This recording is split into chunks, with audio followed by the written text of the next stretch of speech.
Hello everyone and welcome back to the F2 show by Inside F2. Formula 2 returned after the summer break. The iconic Monza circuit was the destination for round number 11 of the season, and boy did it deliver as always. Aaron Harper and Martin Lloyd with me to reflect on this one. And Aaron, there's something about Monza that I love it in terms of F1, the history and everything that that is great about Monza, but there's something about Formula 2 around Monza that it just produces so much chaos every single year, doesn't it? I think I can sort of tell you why as well, because the drivers have all had sort of 5 or 6 weeks not really doing very much. They might have driven a few bits and pieces around some tracks, but they've not done any like proper racing. Then you go to a circuit like Monza, which is challenging enough in itself because it's low downforce, big braking zones. So it's just a tricky circuit to go back to and get your feel for. We saw it last weekend in the F1 when they went to Zandvoort. That's a tough circuit because it's so twisty and fast and demanding. And drivers were making mistakes and crashing into each other. It was like, oh, this is weird. But, when you bring it to Formula 2, it just gives us amazing action. Right? I love it. It does, doesn't it? Martin, enjoy the weekend. Did you manage to keep up with everything that was going on throughout the weekend? The feature race was, it was crazy, wasn't it? Yeah, it was a bit mental that we had 3 consecutive safety cars, but also very Formula 2. So, there's surprise in that, and there's not surprise. But I completely agree with Aaron's point in terms of the way that the circuit is. If you think about the last track, or a couple of tracks that we've raced on at Spa and Hungary, Hungary a bit more so, but they're both quite flowing tracks, and I feel like drivers can really get into a rhythm there, or at least I can when I'm playing the F1 game. So I think that it's a real change to move from that to a circuit like Monza where there's big heavy braking zones pretty much all the way around the lap. Yeah. Okay, we're going to be talking about Leo Fornaroli's sprint race win. We'll get on to that, but there's also some big incidents, as we've already alluded to, from across the weekend. I think we'll talk about all of those things. I think Aaron might even have a bit of a rant to have about one of them, so let's wait and see. But first and foremost, I guess feature race win for Luke Brown for Luke Brown, it is the major talking point. I'm muddling my words, I know. I guess, amongst all of the controversy throughout the feature race, he kept his nerve and he won the race quite convincingly. Josh Dirksen passed him after the safety car, and I think Ollie Gerfer led the way for a couple of laps. But on the whole, I think Luke Brown it was a very calculated and very strong victory, actually, Aaron. I think. What are your thoughts? No, I completely agree. It was a really good performance. It's the sort of performance we've seen a lot from Luke this season in terms of it's been, I wouldn't say steady, but it's been very solid and consistent. It's almost like he turns up and you just know what you're going to get from him. He's never too high, he's never too low. And no matter where he qualifies, he tends to find his way forward and pick up a few points here and there. He's actually scored at every single round this season. Only one of 2 drivers to have done that. And shock horror, they're both first and second in the standings. So, consistency is the key. Isn't it? They say if you finish every race in like 5th or 6th, you'll win the championship. That's basically what they're doing. But really, really good performance. It's a little bit of a shame that Ollie Gerther was so harshly done with the timing of the safety car, because it would have been nice to see what he could have done in that battle at the front, because I think those two had the pace to really duke it out. Dirksen put up a fight, but Browning had them covered. Once he was in the lead, he was comfortable. And that's what you're looking for from any driver. As soon as they get to first place and they build that buffer, are they consistent enough? Do they stay there? Or are they coming under pressure from people behind? Which is sometimes even when people qualify out of position in qualifying and then they're reversed to the pole position, if they can stay at the front and sort of keep that pace, that shows you what sort of driver you're dealing with. Not always to say that it's the driver's fault. The car might be set up wrongly. They could have a technical fault that forces someone to go back. But I thought Luke managed his race really impressively. A really difficult race to manage as well because of all the chaos and things that were going on around. And if you're at the front, you generally tend to avoid it all. So it's always a good place to be. Martin, impressed by Luke Browning, and we were having this conversation before we pressed play on the podcast, weren't we? Around I couldn't quite get my head around or believe that it's Luke Browning's first win. I know it's his first win, but it just feels like he's been so consistently at the front this season that it feels odd that it's his first win in the series, right?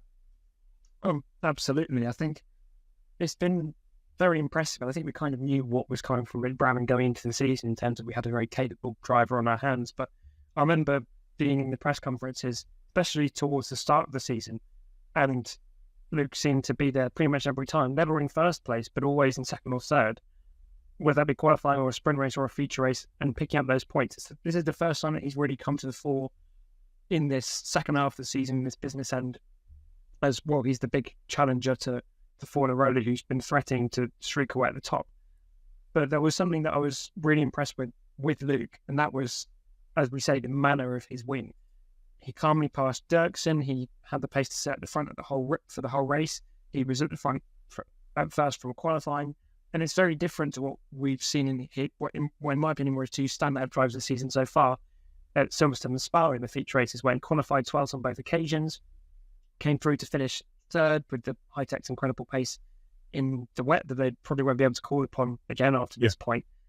And that was so impressive in one way, but then he comes to Monza and he leads from the front, leads almost every lap, overtakes when he needs to, control the safety car restarts. I thought in every different way it was a really, really impressive win from Browning, and good to see something different to what we've seen from him before. I totally agree. As you said, he's jumped up to second in the standings now. He's the main contender to Leo Fornaroli in his lead, 21 points behind. We've seen Leo Fornaroli win a race earlier this season, first in a couple of years or a few years, and he's taken off. He's won four races this season, I think it is now. Could we see the same with Luke Browning, and could he be a serious contender to win this championship now, Martin? I think he can definitely be a serious contender. I don't know if he's going to go on a run of wins purely because I don't know if the pace of that high-tech, especially in qualifying, is quite as consistent as what Invicta have got, which I think is probably the best package on the grid at the moment. But I do definitely think that Luke Browning is at Baku, where he made his Formula 2 debut, of course, last season. He's going to be up there in the mix again. I think in Qatar and Abu Dhabi as well. With that big break will come a bit of a chance for a reset. So even if he doesn't quite perform in Baku, I think he'll be back up there again in Qatar and Abu Dhabi. And certainly at Monza, he was the fastest driver across the weekend. And there's no reason now why he can't use the final 6 races to overhaul Fornaroli. I spoke to Luke Browning in the press conference on Friday. In the roundtable on Thursday, and he. I put to him that, Invicta seem to have the best package at the moment. They seem to be able to turn up on a race weekend and get in the window straight away from the get-go, perhaps quicker than other teams. Obviously, that was in relation to Budapest, where the team scored a 1-2 in qualifying. They obviously got 1-2 in the race as well. And Luke Browning was very keen to shut that down straight away, saying, no, actually, I was fastest out of the box in Budapest. I was first in practice, and Invicta just seemed to be putting it together in those crucial moments at the moment. But he wouldn't say that they've got a particularly better package than High Tech have got, which I thought was really interesting actually. And he's obviously proved me wrong, because I wasn't doubting Luke Browning in any way, but he was very keen to shut that down about the comparison between High Tech and Invicta. I think that's really interesting, because in an age where, not to get all sociological about it, but I think especially you see in Formula One, a lot of drivers and teams are very keen to say, oh, well, I think we're a bit slower. This team is definitely faster. It'll be a real effort for us to win. I really like that from Luke Browning, that he's got that confidence that he can say, yeah, I think we can mix at the top. And you know what, he's backed it up as well. But I think that's really strong from Browning. Absolutely, totally agree. Moving on then, as we've already alluded to, lots of incidents in the feature race. All started really when Arvid Lindblad hit the back of Alex Dunn, didn't it, Aaron? And he obviously misjudged his braking point, hit the Irishman who hit the barrier and was out of the race. And it kind of just unfolded from there, really, didn't it? Yeah, it did. And that's, as they say, cautions breed cautions. And first of all, just to comment on Alex Dunn, he's not completely out of the title race yet, but it might be all over for Alex Dunn because of that. 50 points away now. Yeah, it's a big ask. However, he has been electrically quick at most places this season, so don't count him out in going on a run of wins and racking up a lot of points, and especially Baku coming up next. Anything can happen there. But yeah, he was really unlucky with the way that incident panned out, and it's a simple error from Arvid Lindblad. I think it's just a loss of downforce, high speed. They're carrying not a lot of downforce anyway, so he's just braked a bit too late, asked a bit too much of the car for the circumstance that it's in, and into the back of the road in that he goes. The thing that really annoyed me was the fact that Campos then didn't repair the wing, even Here he though it was goes. clear to see that wing was not roadworthy. It wasn't. It really wasn't. I was very worried for not just Arvid Lindblad's safety, but the safety of everyone around him, because it is the worst nightmare of any driver, I suppose, is a broken front wing that you can't see, because bear in mind they're sitting on the floor in these things. And he has no idea how badly broken that is. So he can only assume that the team have looked at it in the pit stop and gone, yeah, that's fine. He can carry on. We don't need to change it. So for him to then take the restart on a circuit with such high speeds, that front wing could have just gone underneath the car. Fortunately, it didn't. And it was just, he locked up and speared into the side of Paul Raymond Stanek. So it could have been a whole lot worse. And Campos, I don't want to be too critical, but I'm going to be. I think Campos really made a mistake there. It was very clear that that car needed to be brought in. And I think the FIA should have called it in as well. They had an opportunity. The safety car was out. They could have brought him in and just repaired it. And he could have been at the back and carried on his race. But yeah, we ended up with that situation. Unfortunately, everyone got out okay. But because in fairness to Arvid Lindblad, he can't see his front wing and he probably can't feel it because they're behind the safety car because of the speed they're going at. You're not going to feel that lack of downforce behind the safety car. And I think he said, didn't he, when he hit Roman Stanek, he said the brakes weren't working. And we all knew it wasn't anything to do with the brakes. It was because he didn't have a front wing that was working. And, you know, you said there it's maybe more on Campos. He actually would have come into the pits to change his tyres under the safety car, right? So they had the opportunity to change the wing, and they've obviously told him to carry on going, right? Well, I guess so. Or they just, well, like you mentioned with the team radio, where he said the brakes didn't work. He clearly didn't know that wing was so badly damaged. The team could have seen that. The only thing I can sort of, I don't want to let them off the hook with this, but because it was a double stack of pit stops, they would have had Pepe Marti coming in. They probably just wanted to get both cars in and out, and get into position for the restart. No, sorry, I was going to say I get it because Pepe Marti was behind Arvid Lindblad, so they wanted to get Lindblad out the way so that they could get Pepe Marti, and that's what you're saying, yeah? Yeah, absolutely. And in the end, it worked because Pepe Marti ended up with a podium. But that was also because Lindblad couldn't stop at the first braking zone of the restart.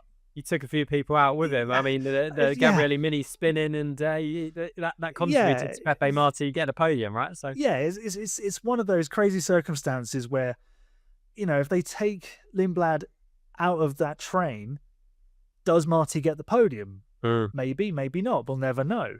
But that's the sequence of events that's panned out. And look, there is a huge safety thing about this because motorsport is big on safety, and it's right to be big on safety because we've seen people get hurt and worse in years gone by, and we don't want to see it again. So, yeah, I really think there needs to be a little bit of a discussion sort of away from the track about situations like that, and when it's clear, the safety car's out, come on, just call him in. Martin, agree. And do you think, Aaron alluded to it there a little bit, should the FIA have got involved there and said, black and orange flag, you've got to come in and change that front wing before the safety car restart? Because I think, we could all see it. Alex Brundle on commentary, I think his comment was, why on earth is he still out there? So if everyone else can see it, and the team have got that competitiveness that they're going to want to go for the option that keeps him in the race, right? So is that the point that the FIA need to intervene there and say safety first? exactly. You're taking the words out of my mouth there, Fraser. I think the point is Campos should definitely have called him in, even if that meant leaving him out there for the first lap of the safety car, pulling Marty in or pitting Lindblad twice. Whatever it took to make sure that Pepe wasn't affected, which fine, I can understand. There should have been other measures taken to ensure that that front wing was removed, and apart from anything else, as Aaron was saying, to ensure the safety of both Lindblad and the other drivers on the track. But I can understand, even in that situation, why perhaps they didn't do it, because they've got that competitive edge, and that is the FIA's role, is to bring out the meatball flag, is to put it in very crude circumstances. If the FIA hadn't given a driver a penalty for a collision that they clearly caused, the driver's not going to sit in the pit box and wait for 10 seconds before his pit stop before they take it. It's the FIA's job to make sure that things are done to both, not reward bad behaviour, but also to ensure the safety. And I do think that, as well as Campos calling in, the black orange flag definitely should have been thrown. It was completely obvious what would probably happen if that car was allowed to race under green flag conditions, and I think it was irresponsible for that not to happen. The FAA are essentially the referee here, and they have to make decisions that the competitors won't like. Look, exactly. Anyone who's watched a football match will know that no team always agrees with the referee giving a foul against their team. They never hold up their hands and go, "Yeah, I probably kicked him a bit too hard there when I was trying to get the ball." It's just one of those things. The teams won't necessarily do that of their own accord. The FIA has to step in, and I think Martin's absolutely right. The black and orange flag should have been brought out, and then we could have just cracked on, and we wouldn't be talking about this as much. Maybe we'd be talking about an amazing drive through the field from Arvid Lindblad where he comes back and gets points, and everyone goes, "Hey, that's the guy who's going to be in the Racing Bull seat next year."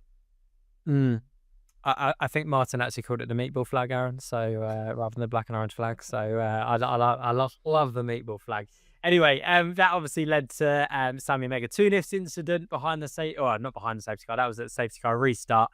What was behind the safety car was Kean Shields hitting the wall, and Omri Cordil also breaking his front wing by driving into the back of Sebastian Montoya, which I'm not 100% sure what happened with Cordil. Obviously, Shields was quite obvious. He slammed on the brakes and ended up going on the grass and subsequently into the wall. I don't know whether Cordil was kind of looking in his mirrors at Shields going off and then just crashed into the back of Montoya, because it didn't really seem maybe things slowed down quicker than what we saw at a bird's eye view, but Cordil just kind of seemed to just go into the back of Montoya, which I thought was a bit odd. But yeah, lots going on, and poor old Roman Stanek, obviously a innocent victim of Arvid Lindblad's escapades. So yeah, shame for him. Let's talk about Leo Fornaroli. Sprint race win, P5 in the feature race. His championship lead is looking pretty healthy with 3 rounds to go. And Martin, it's another win for Leo Fornaroli. A win at home as well, which I know will go down well. He is looking, he's looking like a champion at the moment. I think that's the only way to say it. He's been consistent all year round. He locks a win in at Silverstone, I think his first win was, and he's won 3 other races since then. He's looking the part, isn't he? Well, for a driver to get 4 wins in 4 rounds in any situation, in any stage of the season, you're going to be marking him out as a contender. But for Fornaroli to do it when he hadn't won in so long, and then to do it at this part of the season, when it's the first point where you're going to be able to realistically say, in these 4 rounds that we just had, okay, someone is the favourite for the title. I think we can now say that 2 weeks before Baku, that Fornaroli is the favourite for the title. And what impressed me was, as well as the win in the sprint race, was he had a couple of dicey moments early on in the feature race, picked up a little bit of damage in a collision with Victor Martins, which is the first time I'd kind of seen Leo panicked in a while, and not making a silly decision, but it was a risk that he didn't need to take to pick up that damage early on. But he recovers from that. He finishes in 5th place. He takes 20 points from the weekend, which only Luke Browning took more, and he's extended his championship lead because the second place man was Jack Crawford, 17 points back, and now it's Luke Browning 21 points back. So he profited from his rivals' misfortune and mistakes, and he's been able to move forward. And I think it's so crucial at this stage of the season, especially for a driver, not just to win, but to score in both races. And he's been doing that consistently as well. I just think there's not too much at the moment that you can criticise from Leo Fornaroli's racecraft or his strategies or Invictus execution. As I alluded to earlier, talking about Invictus package, at the moment, it all seems to be there. Now, we know last year, Isaac Hadjar was the favourite for the title, and he had a pretty interesting weekend at Baku. So that could all backfire if Leo's brakes go at the same time as Roman's at Baku. But I think that he's got the best package. He's proven that he is one of the best drivers in the championship. I would mark him out at the moment as the favourite to go and do it in Abu Dhabi, if not before. And he got lucky in qualifying, Aaron, didn't he? Obviously, that issue in qualifying, Richard Verschoor, we'll get onto him shortly, but he sticks it in the wall, which means that Leo Fornaroli didn't lose any, he didn't fall outside the top 10, did he? Because no one better lapping. Yeah, sometimes it's better to be lucky than good, but Leo Fornaroli was very good on Saturday to sort of balance that analogy out. So, look, I can't disagree with Martin. I think this is Leonardo Fornaroli's title to lose now. He's 21 points ahead of Luke Browning. However, if Luke Browning outscores Fornaroli at the rate that he outscored him this weekend, Luke Browning will be the champion. So it's still not a done deal, but it's very much in his hands, and he's driving magnificently. Yeah, the first few laps at Monza were a little bit sketchy, but he calmed down, he navigated the chaos and come home fifth, which you can't ask much more than, in a crazy race like that when you're the championship leader and all sorts of things are going off around you. Just let everybody else have the accidents. Just come home in one piece. So he did a really, really good job. Fantastic speed on Saturday, and he would have absolutely been dreaming of that moment crossing the line in P1 on Friday night when he knew he was going to be starting towards the front of the reverse grid, and he got to hear his national anthem on the podium at Monza. That is, that's quite a moment, isn't it, for a young man? It really is, and I'm really glad for Leo Fornaroli.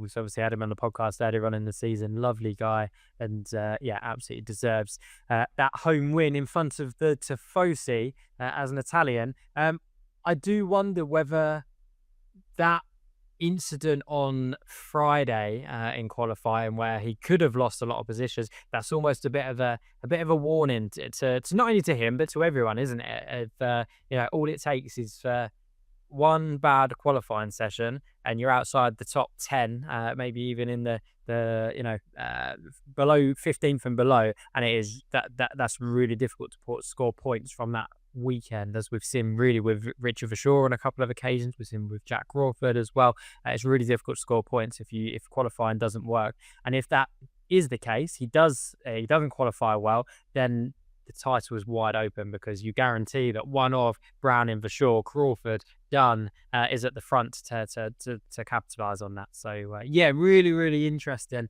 and I think we're in for a bit of a barnstorming last 3 rounds of the season, to be honest with you. So some shout outs, a few drivers who really impressed us this weekend. I think Josh Dirkson's got to be one of those drivers, double podium. I actually thought he might even win the feature race at one point. He was looking good, wasn't he? Ollie Gerfer, obviously, as we said, leading the feature race, or leading a race in Formula 2 for the first time, but really unlucky with the safety car. Roman Stanek, Aaron, as well. It's another really strong weekend. He has got qualifying absolutely nailed at the moment, doesn't he? Yeah, he has. Just before I speak about Roman Stanek, I felt really sorry for Ole Gerther this weekend, because he was in contention for a podium on Saturday and then had a weird old spin having gone through that little gravel trap. And my heart went out to him, because I knew he wanted that a lot.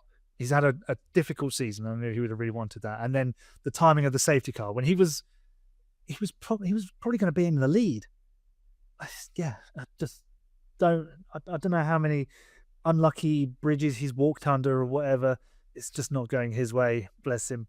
But it'll come round. Those results will come if he keeps going at it. But Roman Stanek, I think he is the ace card for Leonardo Fornaroli in this title fight. Because if you look at the championship fight, Fornaroli, Browning, Verschoor, Crawford, and we'll include Dunn, none of their teammates are particularly consistently at the front. except Roman Stanek. Invicta have just been on this crusade ever since sort of Austria Silverstone, where they're just gobbling up points like they're going out of fashion. And Stanek is a big part of that. You said he's got qualifying nailed. He's been like at the front, basically a permanent fixture since Silverstone. So I think he might have even won the race had he not been skittled by Lindblad at the safety car restart, because he was looking in a really good position. We know Invicta deliver really strong race pace. So, you know, he's not going to win the championship, but he's going to have a big influence over who does win it, and it might be his teammate. Yeah, no, absolutely. A real upturn in form since Austria, really. I'm just having a look at the championship. He'd only scored 12 points in the first 7 rounds of the season. So the first 14 races of the season, he'd only scored 12 points. And since then, double points score in Spielberg, points at Silverstone, a win at Spa, and probably his best weekend to that point. Budapest, 20 points for a second place, and his qualifying has been really, really consistent. Obviously, yeah, points this weekend as well, and was on for points in the feature race before he got taken out. And crucially, I believe I'm right in saying I haven't got the my Excel spreadsheet open in front of me, but I believe he's now crept up to being the 3rd best average qualifier this season. Really, real strong improvement from Roman Stanek, and he may well be the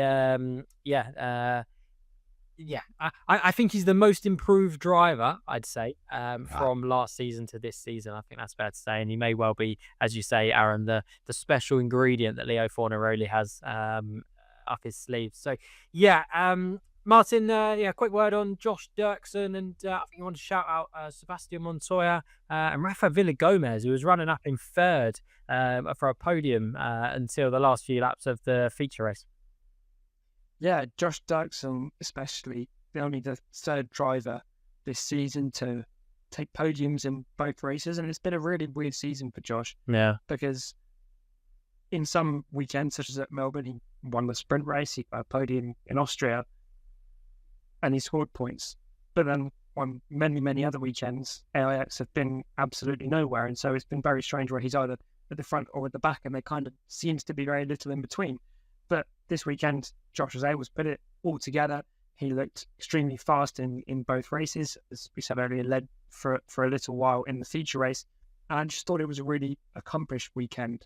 He never quite looked to have the pace that Browning did or Fornaroli in the sprint race, but he was still able to get 2 podiums, which is something that only championship contenders have done so far this season. He is only 12th in the standings, which, looking at that, based on last season, might be a little bit of a surprise. You maybe expected him to kick on a little bit more, but that inconsistency of AIX hasn't worked in his favour. I still think, a couple more podiums and he'll be well into the top 10. So I don't think that's too far off for Josh.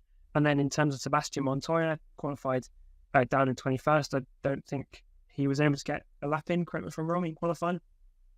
And so it was a really difficult Friday for him, but then in both the sprint race and the feature race, he was incredible. Picked up 2 points, finishing 9th in the feature race, and we saw it in Formula 3 as well.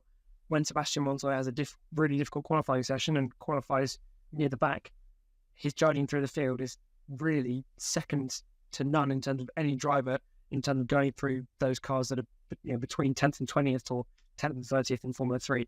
So I was really impressed with both of those drivers this weekend. and Villagomez. How could I forget?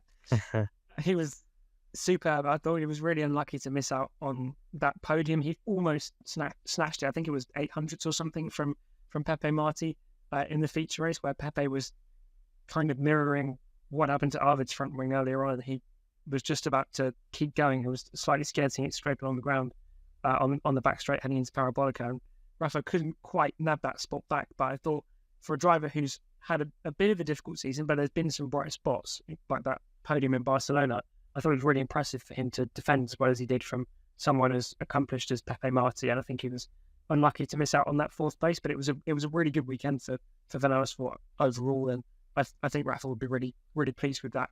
It's their highest scoring weekend of the season so far.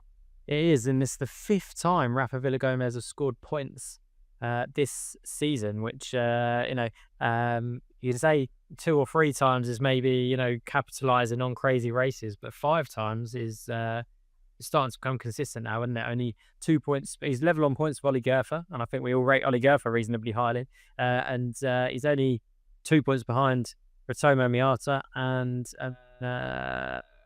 3 points behind Kushmani. So yeah, really,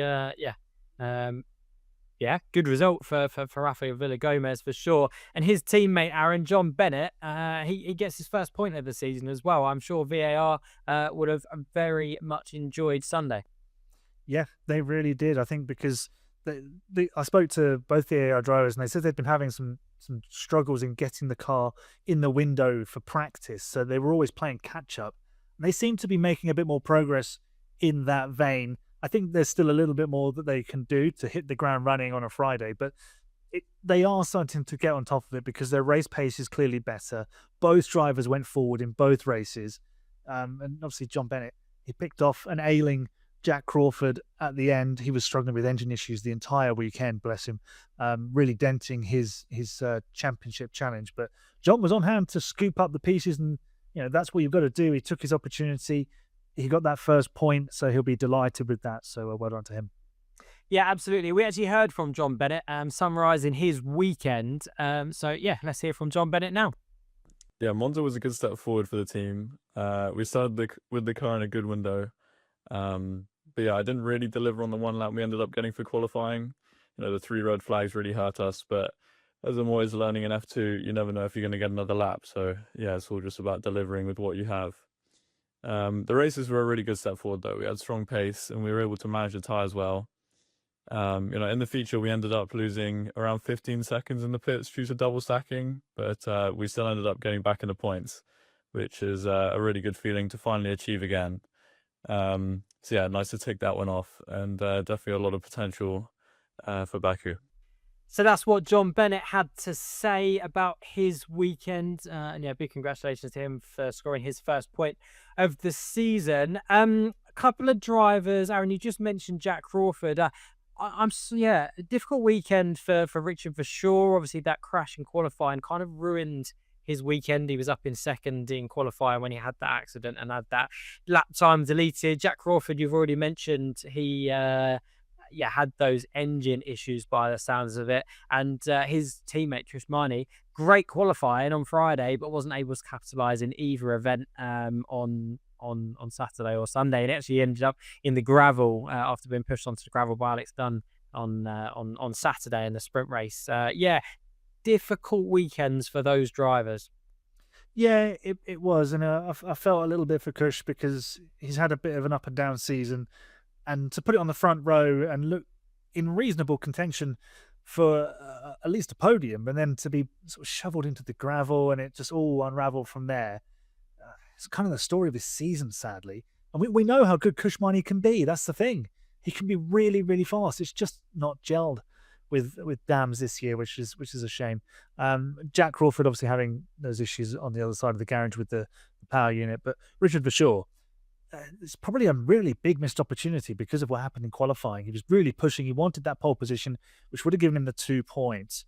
He made a mistake. He dropped the car at the first Lesmo corner and into the ball he went, and it really compromised his weekend. But I thought he did a decent job to come away with 9 points, although it is an 11-point loss to Fornaroli. It could have been a lot worse. He could have been in the barrier with one of the many incidents during the feature race. And starting from 14th, there's always the possibility at Monza that you're involved in some sort of scuffle at turn 1 or turn 4. This the second chicane. So I thought Richard used his experience well there to actually turn a negative into a small positive.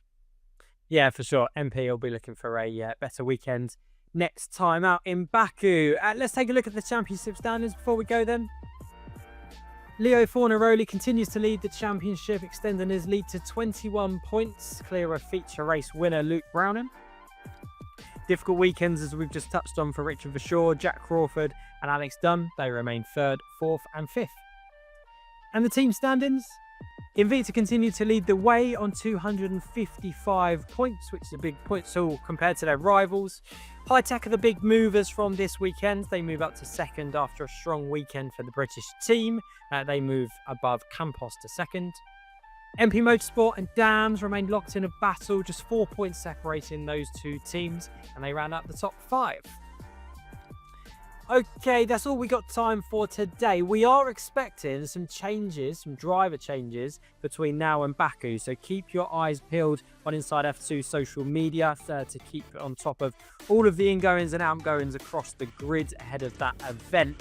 And as always, make sure you give us a like if you've enjoyed the video. Stay subscribed if you want to hear more Formula 2 content. But from me, Fraser Ford, and all of us here at Inside F2, we'll see you next time.